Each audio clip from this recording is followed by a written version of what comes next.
അത്രയും സോള് പോറും ചെയ്തിട്ടാണ് ഓരോ സിനിമയും ചെയ്യുന്നത്. ഈ പോസ്റ്റ് എമ്പുരാൻ മുരളി ഗോപി അതിന് മുൻപുള്ളത് അങ്ങനെയില്ല. അത് ഓരോ സിനിമയ്ക്കും ഇപ്പൊ ലെഫ്റ്റ് ലെഫ്റ്റ് കഴിഞ്ഞപ്പോൾ അന്നൊരു ഇതുണ്ട്, ഒപ്പീനിയൻ വാർ ഉണ്ടായിരുന്നു. അപ്പൊ അതൊന്നും നമ്മൾ കാര്യമായിട്ട് എടുത്തു കഴിഞ്ഞാൽ നമുക്ക് എഴുതാനും പറ്റും. എന്താ പറയാ, സ്റ്റീഫൻ നെടുമ്പള്ളിയുടെ തട്ട് കുറച്ച് താണു തന്നെ ഇരിക്കും, അങ്ങനെ ഒരു ഫീൽ ഉണ്ടായിരുന്നു. നാച്ചുറലി ഒരു നേറ്റിവിറ്റി ഉള്ള ഒരു ക്യാരക്ടർ അല്ലേ ലാലേട്ടൻ. അങ്ങനെ ഒരു ക്യാരക്ടർ ചെയ്യുമ്പോൾ അതിന്റെ ആളുകളുടെ അക്സെപ്റ്റബിലിറ്റി വളരെ കൂടും. അത് ഞാൻ എപ്പോഴും പറയാറുണ്ടായിരുന്നു, അതിനു മുമ്പും അതിന് ശേഷവും. ഇതിന്റെ ഒരു മിഡ് പീസ് ആണ് എമ്പുരാൻ. അപ്പൊ അതിന്റെ ഇനിയുള്ള തേർഡ് പാർട്ടിൽ ഇതെല്ലാം എക്സ്പ്ലോർ ചെയ്യുന്നത്. ഇന്ദ്രന്റെ ഓൾ ടൈം ഫേവറേറ്റ് ആക്ടേഴ്സിൽ ഒരാളാണ്, എന്റെ കമ്പനി ആക്ടർ എന്ന് പറയുന്നത്. ഇപ്പം അതിപ്പോ ഈ എമ്പുരാന് ശേഷം എന്ന് പറയുമ്പം മറ്റു സിനിമകൾക്ക് ഉള്ളതിനേക്കാളും മറ്റൊരു രീതിയിലൊക്കെ ചർച്ചയാവുകയും ഒരുപാട് കാര്യങ്ങൾ നടന്ന ഒരു സിനിമയാണ് എമ്പുരാൻ. അപ്പം അത് ആസ് എ റൈറ്റർ ഏതെങ്കിലും രീതിക്ക് അത് താങ്കളെ ബാധിച്ചിട്ടുണ്ടോ? ഈ പിന്നെ ഒരു പേന എടുത്ത് എഴുതുന്ന സമയത്ത് എന്താണ് ആ സിനിമയിൽ നടന്ന കാര്യങ്ങളെന്നോ അതിന്? ഇല്ല അങ്ങനെ ആലോചിക്കുന്നത്. അത് ഒരിക്കലും എഴുതിയല്ല, എഴുത്താണ് പിന്നെ സംസാരിക്കുന്നത്. ഈ പോസ്റ്റ് എമ്പുരാൻ മുരളി ഗോപി അതിന് മുൻപുള്ളത് അങ്ങനെയില്ല. അത് ഓരോ സിനിമയ്ക്കും ഇപ്പൊ ലെഫ്റ്റ് കഴിഞ്ഞപ്പോൾ അന്നൊരു ഇതുണ്ട്, ഒപ്പീനിയൻ വാർ ഉണ്ടായിരുന്നു. അപ്പൊ അതൊന്നും നമ്മൾ കാര്യമായിട്ട് എടുത്തു കഴിഞ്ഞാൽ നമുക്ക് എഴുതാനും പറ്റും.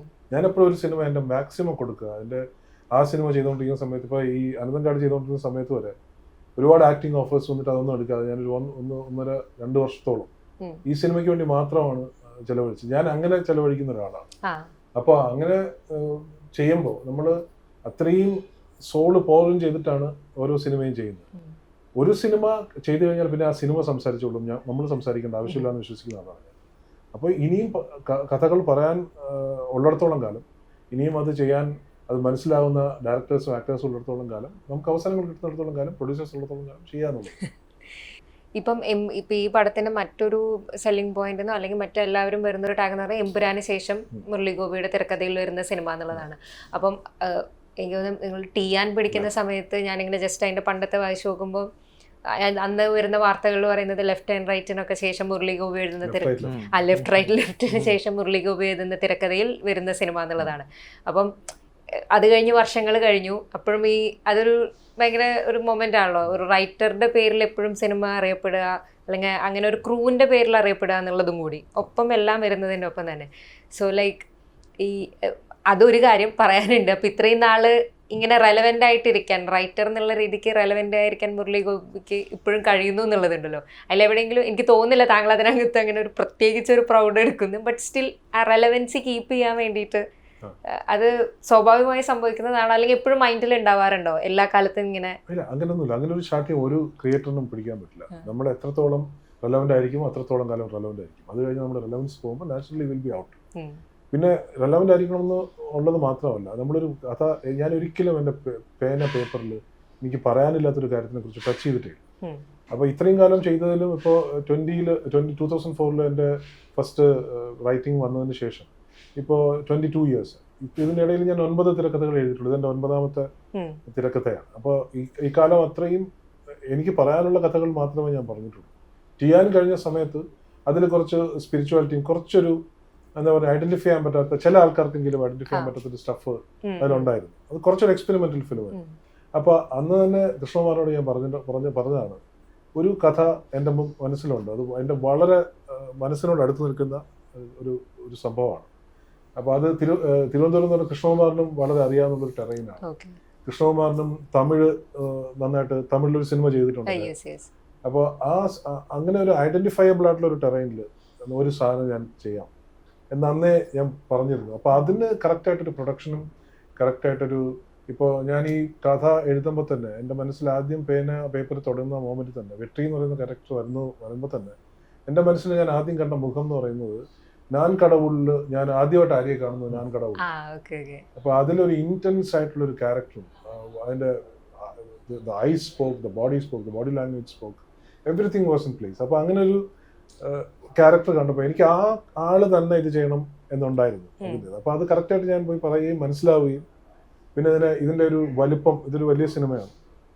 അപ്പോൾ അതിനെ പ്രൊഡ്യൂസ് ചെയ്യാനുള്ള ഒരാൾ വരികയും, മിനി സ്റ്റുഡിയോസിൽ വിനോദ് വരികയും, അപ്പോൾ അങ്ങനെയാണ് നടന്നിരിക്കുന്നത്. ഇപ്പോൾ സ്റ്റീഫൻ നെടുമ്പള്ളിയും അബ്രാം ഖുറേഷിനെ നമ്മൾ കുറേ കൂടെ എമ്പുരാനിലാണ് കണ്ടത്. ബട്ട് സ്റ്റിൽ ആളുകൾക്ക് കുറേ കൂടെ ഇഷ്ടവും ആളുകൾക്ക് പെട്ടെന്ന് എന്താ പറയുക, എനിക്ക് തോന്നുന്നത് സെലിബ്രേറ്റ് ചെയ്യുന്നത് കുറച്ചും കൂടെ സ്റ്റീഫൻ നെടുമ്പള്ളിക്കാണ്. പക്ഷെ നോക്കുന്ന സമയത്ത് സ്റ്റീഫൻ നെടുമ്പള്ളിക്കും അബ്രാം ഖുറേഷിക്കും കറക്റ്റ് എന്താ പറയുക ഒരു എലവേഷൻ പോയിന്റ്സും എല്ലാം ഉണ്ട്.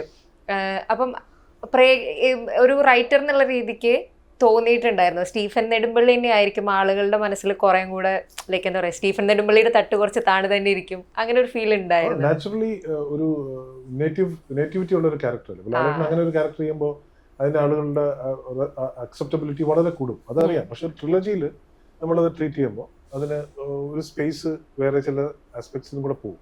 അപ്പൊ ഞാൻ എപ്പോഴും പറയാറുണ്ടായിരുന്നു, അതിനു മുമ്പും അതിന് ശേഷവും, ഇതിന്റെ ഒരു മിഡ് പീസാണ് എമ്പുരാൻ. അപ്പൊ അതിന്റെ ഇനിയുള്ള തേർഡ് പാർട്ടിൽ ഇതെല്ലാം എക്സ്പ്ലോർ ചെയ്യുന്നൊരു സംഭവം വരുന്നുള്ളത്.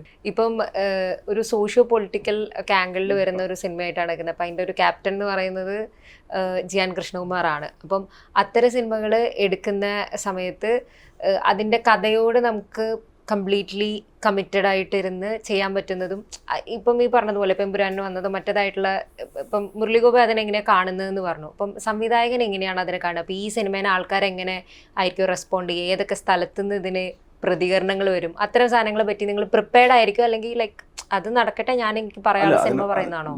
ഞാൻ പേഴ്സണലി ഞാൻ അതിനെക്കുറിച്ച് ഡയറക്ടർ എന്നുള്ള എനിക്ക് ആലോചിക്കാറുണ്ട്.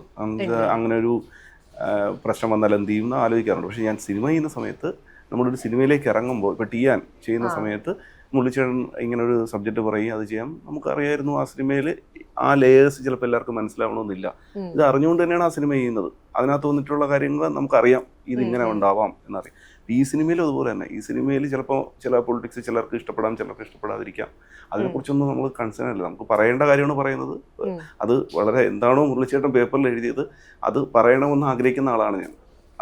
അതുകൊണ്ടാണ് മുരളിച്ചേട്ടനുമായിട്ട് വീണ്ടും അസോസിയേറ്റ് ചെയ്യുന്നത്. പിന്നെ ഇതിനകത്ത് ഇത്രയും ക്യാരക്ടേഴ്സിനെ കണ്ട സമയത്ത് പിന്നെ തോന്നി ഇന്ദ്രജിത്ത് എന്തുകൊണ്ടില്ല എന്നുള്ളത് തോന്നി. കാരണം നിങ്ങൾ 3 സിനിമയിലും ഇന്ദ്രജിത്ത് ഉണ്ട്. ഇപ്പം മുരളിഗോപി എഴുതുന്ന ഒരുവിധം കുറേ സിനിമകളിൽ ഇന്ദ്രജിത്ത് ഭയങ്കര നൈസ് ക്യാരക്ടേഴ്സ് ആയിട്ട് വന്ന് നമുക്ക് ഓർമ്മയിലുള്ളത്. ഇപ്പം ലൂസിഫർ ഫ്രാഞ്ചൈസിയിൽ നോക്കുകയാണെങ്കിലും ചെറിയൊരു പോർഷനിലാണല്ലോ അദ്ദേഹം ഉണ്ട്. അപ്പം ഇത്ര ആളുകൾ വന്നിട്ട് പെട്ടെന്ന് എന്താ ഇന്ദ്രജിത്ത് എന്താ എവിടെ പോയെന്ന് തോന്നി. വിചാരിച്ചിരുന്നോ പ്ലാൻ?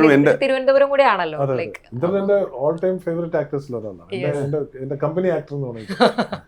കാരണം എനിക്ക് ഏത് ഇത് എഴുതുമ്പോഴും ഇന്ദ്രനെ മനസ്സിൽ വരാറുണ്ട്. ഇതിന്റെ ഒരു പ്രത്യേക, ഇതിന്റെ ഒരു കാസ്റ്റില് അങ്ങനെ കാണാൻ പറ്റിയില്ല ഞങ്ങൾക്ക് ആദ്യത്തെ. അതെ, അത് തന്നെയാണ്. ഇപ്പം എൻ്റെ എല്ലാ സിനിമയിലും ഉണ്ട്, എപ്പോഴും സംസാരിക്കുന്ന ആളാണ്. ഈ സിനിമയിലും ഉണ്ടാവണമെന്ന് ഞാൻ ആഗ്രഹിച്ച ആളുമാണ്. പക്ഷേ ഈ സിനിമയിൽ ഇന്ദ്രനെ കൊണ്ടുവരുമ്പോൾ ഇന്ദ്രനും പറ്റിയതായിരിക്കണം. അപ്പൊ അങ്ങനെ ഒരു ക്യാരക്ടർ ഇല്ലാത്തതുകൊണ്ട്, ടിയാനായാലും ലെഫ്റ്റ് ആയാലും ഈ അടുത്ത കാലത്തായാലും അത് ഇന്ദ്രന് മാത്രം ചെയ്യാൻ പറ്റുന്ന ഒരു ക്യാരക്ടറാണ്. പിന്നെ അദ്ദേഹത്തിന്റെ കരിയറിൽ ഭയങ്കര ഇമ്പോർട്ടന്റ്. ഈവൻ ഗോവർദ്ധൻ കുറച്ചേ ഉണ്ടെങ്കിൽ പോലും അത് ഭയങ്കര ഇമ്പോർട്ടന്റ് ആയിട്ടുള്ള ഒരു ക്യാരക്ടറാണ്. അത് റൈറ്റേഴ്സ് പോയിന്റ് ഓഫ് വ്യൂ ഉള്ള റൈറ്ററിന്റെ പ്രസൻസ് ആണ് ശരിക്കും ഗോവർദ്ധൻ എന്ന് പറയുന്ന ക്യാരക്ടർ. അപ്പൊ അതുപോലെ if I had a character that could pay tributes to his talent, ഇതിൽ വരുമായിരുന്നു. ഞാൻ തിരുവനന്തപുരം കൂടി ആയോണ്ടാണ് പിന്നെ ആലോചിച്ചത്.